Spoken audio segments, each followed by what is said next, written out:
Good morning. Day 49, I think. Trying to get off to an early start this morning, get down to Seiad. We might be changing our plans a little bit, getting into Seiad, getting reprovisioned, having a meal, and then heading out on the trail. The reason being, one of the two most notorious climbs are out of Seiad.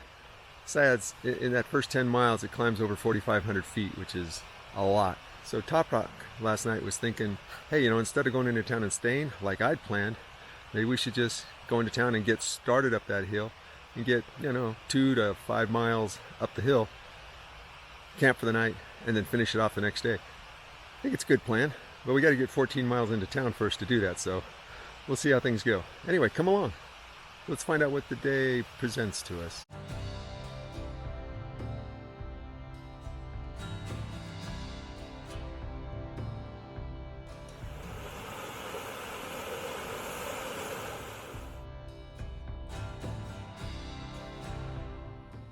This is clearly one of the more challenging blowdowns. People have had a heck of a time figuring out how to get around it. There's a series of logs. You see Top Rock's choosing the top route at the moment. How's that look up there, Top Rock? Like a bit of a drop. A bit of a drop. A lot of other people have just gone down and through. It's okay, should I follow you? Sure. All right, I'm gonna follow Top Rock and wish us luck. This may be my last video ever. Ta-da! Made it over, and we're off.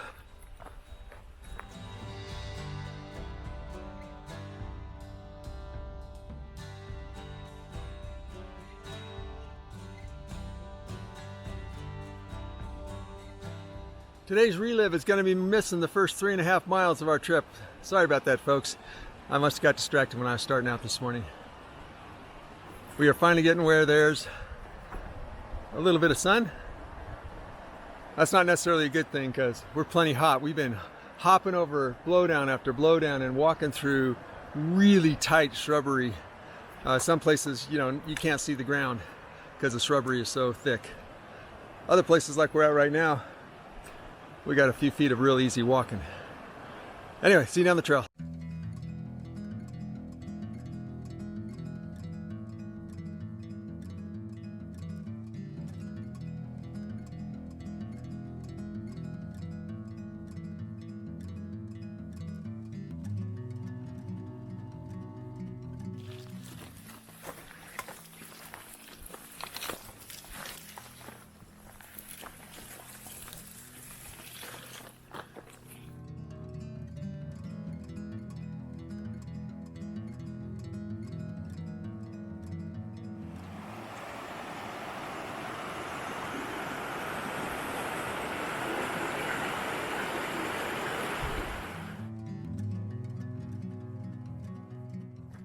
Well, they certainly have widened and cleared out some of the overgrown brush on this last section of trail that gets us into Seiad Valley.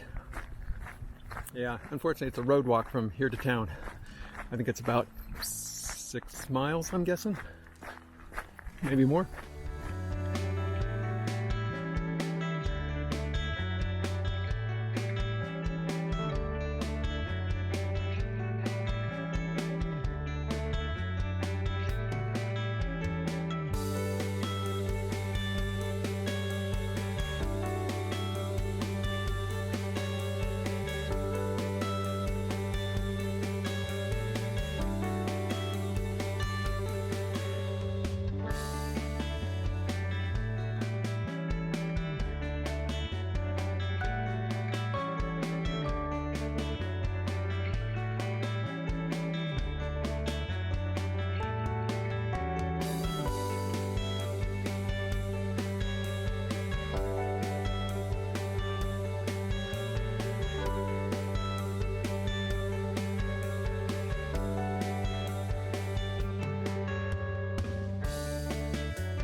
The psychology of the trail is very real, and it's going to be interesting to see how things unfold over the next week or so.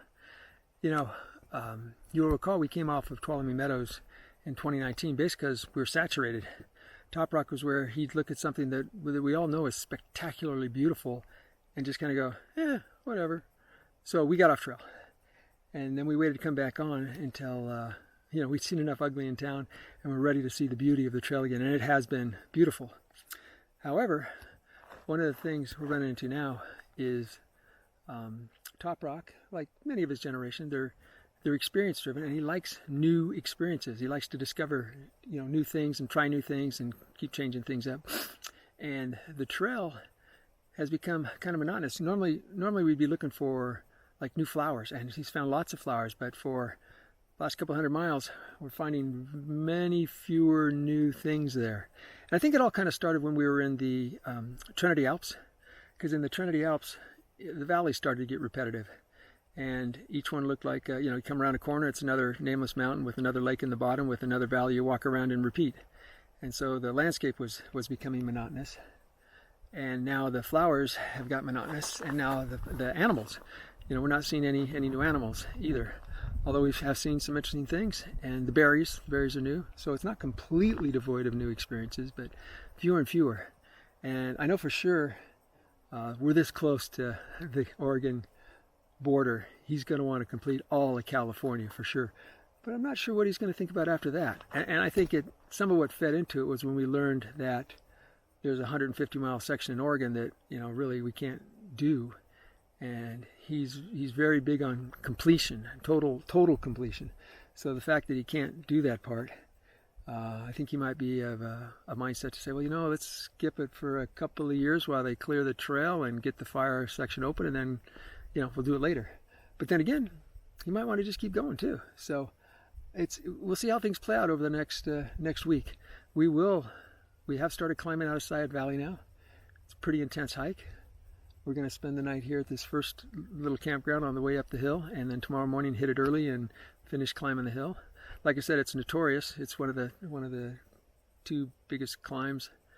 The more notorious one is Forester Pass, but that's very circumstantial, because Forester Pass can be a walk in the park if all the snow's out of the way, or it can be an extremely treacherous, dangerous climb if it's not. Where this one here, this is always just a steep grade going up a hill for 10 miles. Anyway, that's enough on the psychology for today, but stay tuned. We'll see how things play out. Well, this is our first cistern water source of 2021. As you can see, there is not enough water in there for it to be quote-unquote dripping out of the pipe here. It's a little drip there, but it is a drip. So we are dipping in.